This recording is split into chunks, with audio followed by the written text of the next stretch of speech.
The markets are starting about 0.5% lower. Currently, the Nifty is down 27 points. Nifty is down 66 points. Very sharp 30, 40, 60 point moves, compressed moves coming in just like that. I mean, in a few minutes, and then they disappear. The market is ending almost unchanged as if, compared to yesterday's close. 1 point change.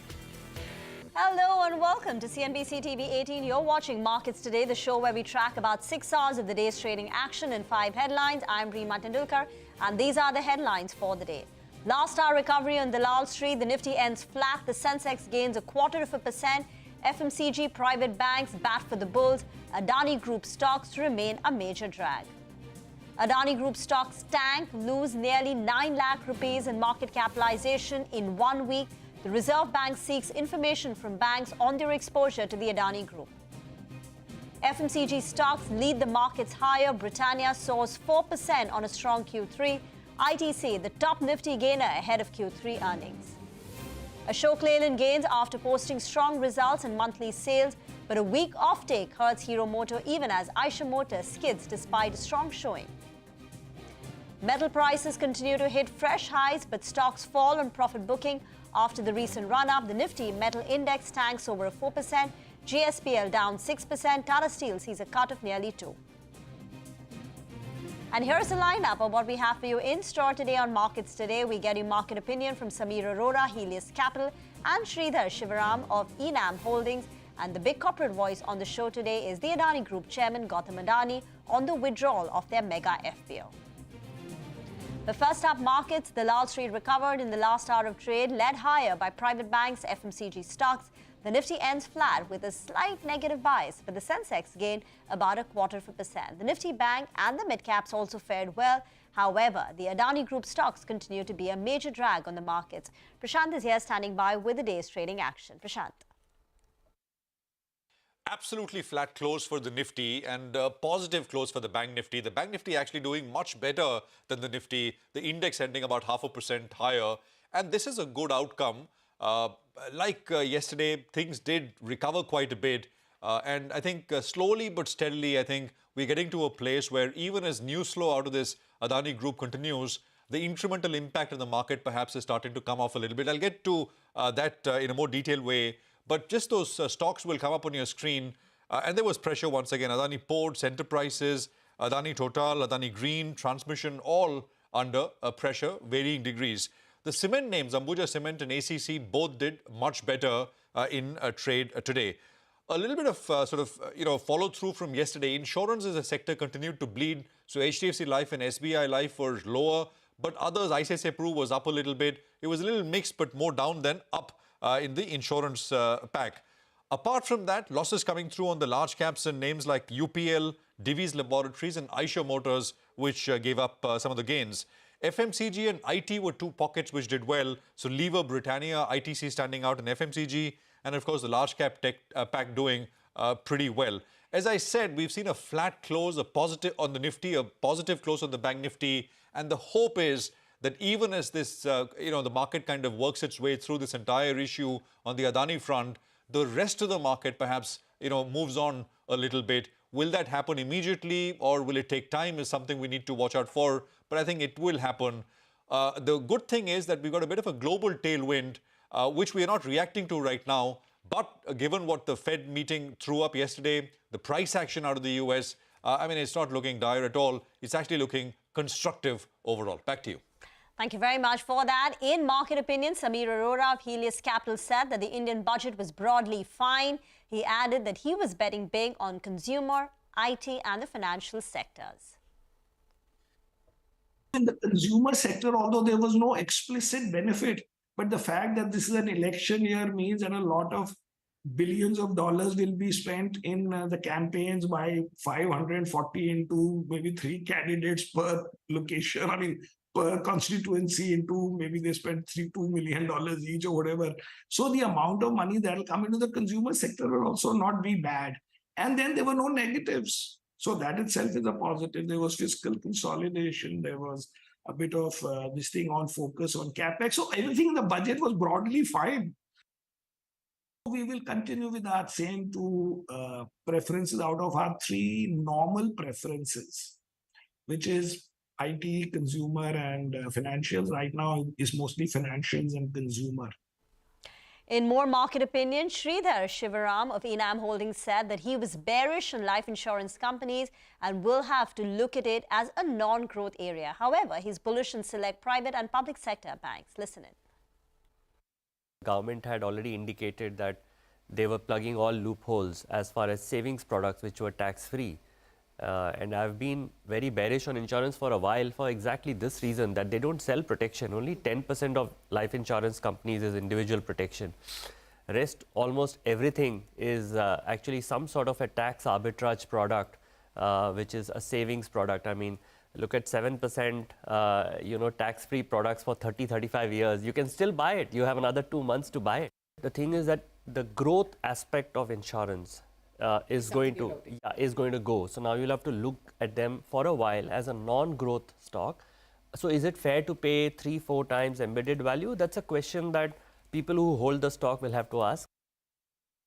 Top private sector and some of the larger PSU banks. We've been long on the PSU banks for a while. We think that even that looks very attractive given the fact that their credit cost continues to fall. In the private sector, we've already seen credit cost falling substantially. In PSUs, we are scaling. It's a work in progress. So as the credit cost falls, the profitability, as you've seen in the last quarter's numbers, that the profitability of some of the PSU banks have been up almost 50, 60, 70%, predominantly because of credit cost, not on the top lines. I think the only concern I'll add for financials is that currently there is a scramble for deposit. Okay, let's get to the second headline now. Adani Enterprises has decided to pull the plug on its 20,000 crore rupee follow-on public offer, even though it was fully subscribed. The rare move, never seen before in Indian capital market history, caused panic across the Adani Group's listed entities. In a regulatory filing, the company said it will refund the FPO proceeds to investors, citing market volatility and the fall in its share price as the reason. Adani stocks have been under constant pressure after the American short seller Hindenburg published a report raising several red flags. Ever since the Hindenburg report was released, the Adani Group's market capitalization has eroded by nearly 10 lakh crore rupees. At its peak, the conglomerate's market capitalization was nearly 25 lakh rupees just before the Hindenburg report was published on the 24th of Jan. The market cap is now under 20 lakh rupees. Today, it stands just over 10 lakh rupees. In a rare public appearance, the group's CEO Gautam Adani said the FPO was being withdrawn because it was not morally correct to proceed with it. Adani also added that the FPO withdrawal will not impact existing operations. Considering the volatility of the market seen yesterday, our board strongly felt that it would not have been morally correct to proceed with the FPO. For me, the interest of my investor is paramount and everything is secondary. This decision will not have any impact on our existing operations as well as our future plans. We will continue to focus on timely executions and delivery of projects. Once the market stabilizes, we will review our capital market strategy. The Reserve Bank has sought information from banks on their exposure to the Adani Group. Shireen Bhan joins us now. Shireen, what are you picking up? Hi. Well, yes, what we are given to understand is that the regulator has asked banks for information about the exposure to the Adani Group. Now, remember, this is not as if the Reserve Bank is taking some action. This is what we're given to understand as part of the standard operating protocol, given the fact that there have been significant developments that have taken place with respect to the Adani Group over the last few days. Now, as part of the standard protocol, the RBI is asking regulated entities, i.e. i.e. banks. If there are any fresh developments that the Reserve Bank needs to be aware of that may not have been factored in as far as the central database is concerned, which is CRILIC. Now, CRILIC does get updated weekly as well as monthly. Different data sets are updated weekly or monthly. And because there has been so much volatility in the Adani Group stocks and pledged shares, etc., just as far as abundant caution is concerned, the Reserve Bank has asked banks for any updated information that will clarify on any doubts that may arise. What we are also seeing, which is clear, statements coming in from various banks that do have exposure to the Adani Group. This morning we heard from IDFC Bank saying that there is no concern that the bank has. We heard similarly from State Bank of India. So individual banks also coming out and issuing statements on their exposure to the Adani Group as well as where things currently stand. So this is the RBI seeking updated information from banks as part of the standard operating protocol, given the sharp volatility that we have seen in the last few days. Thank you very much for that. Brokerage house Bernstein has also conducted an analysis of the share pledge situation of the Adani Group companies. Nimesh is at the big wall with the details.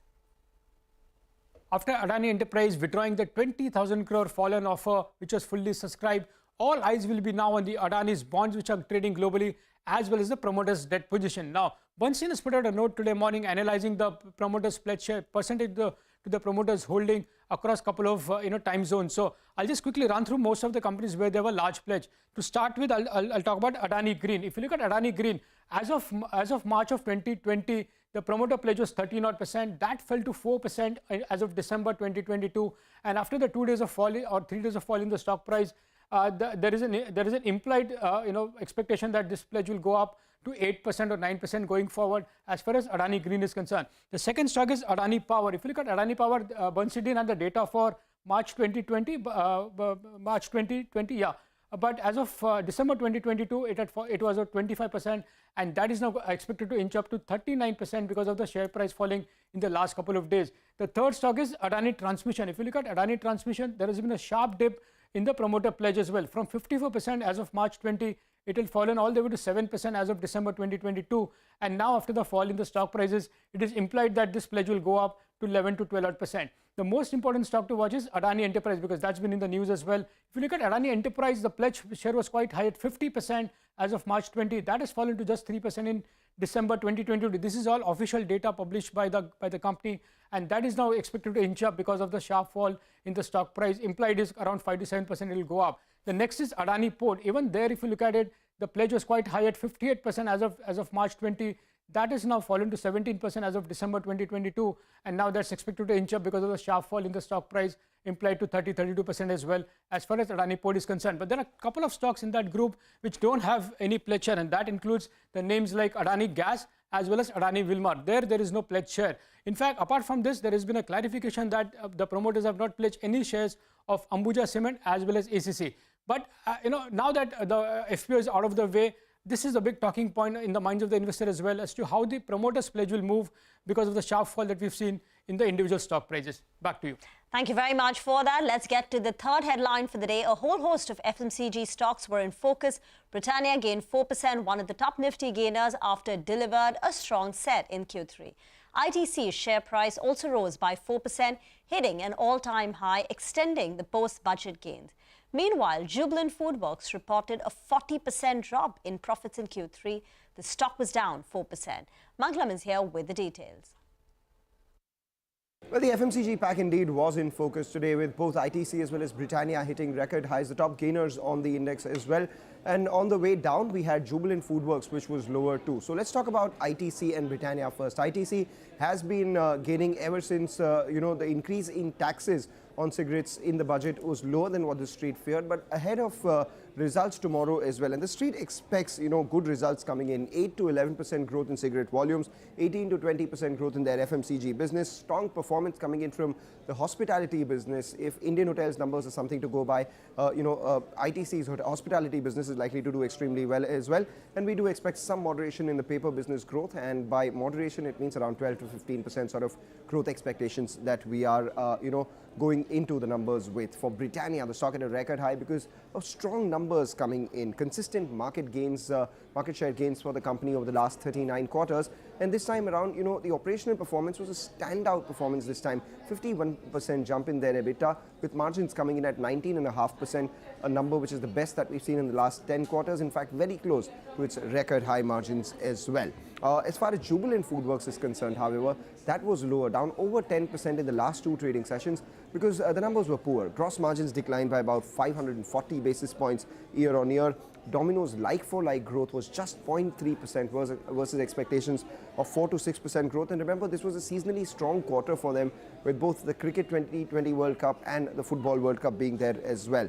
But it's interesting that over the last 12 months, pizza versus burger has been a big theme that's played out. Westlife Development, or Westlife Food World now, actually has seen a 40% rise in their share prices over the last 12 months, as against Jubilant FoodWorks, which has seen a decline of 42 to 43 odd percent. So what has happened now is that in terms of valuations, pizza, which traded at a much higher valuation premium to burger, McDonald's that is now trading at a discount at 43 times two-year forward earnings, as against Westlife, which trades at 58 times. So it'll be interesting to see where it goes from here. Thank you very much for that. Let's talk about some more earnings. HDFC Limited fell close to 2% after reporting a weak performance in Q3. The problem was the loan growth. Abhishek Kothari joins in with the details. Abhishek. Well, it was a weak quarter for HDFC Limited, given that the loan growth is really weak and P&L is below the pole. So to begin with, asset quality, the gross NPA ratio is one of the best in last 12 quarters or 3 years. It has come in at 1.49% when compared to about 1.59% in the previous quarter. The restructured book has remained stable on a sequential basis, coming in at 0.7%. The net interest margin has improved by 10 basis points quarter on quarter to 3.5% when compared to 3.4% in the previous quarter. Even the spreads have improved. This time it's come in at 2.29% versus 2.28% in the previous quarter. However, AUM growth is on the weaker side, up about 13.3% YOY and about 1.6% sequentially. So quarter on quarter, this 1.6% is perhaps the lowest in last 6 quarters and second lowest in last 22 quarters. YOY, the loan growth of about 13.3% is the lowest in last 4 quarters. PNL marginally below our pole. The NI has come in at 4,840. We were working with a number of 4,864, while the PAT has come in at 3,691 crores. We are working with a number of 3,728 crores. Back to you. Thank you very much, Abhishek, for all those details. Need to slip into a very short break. We'll be back in a jiffy with the other headlines.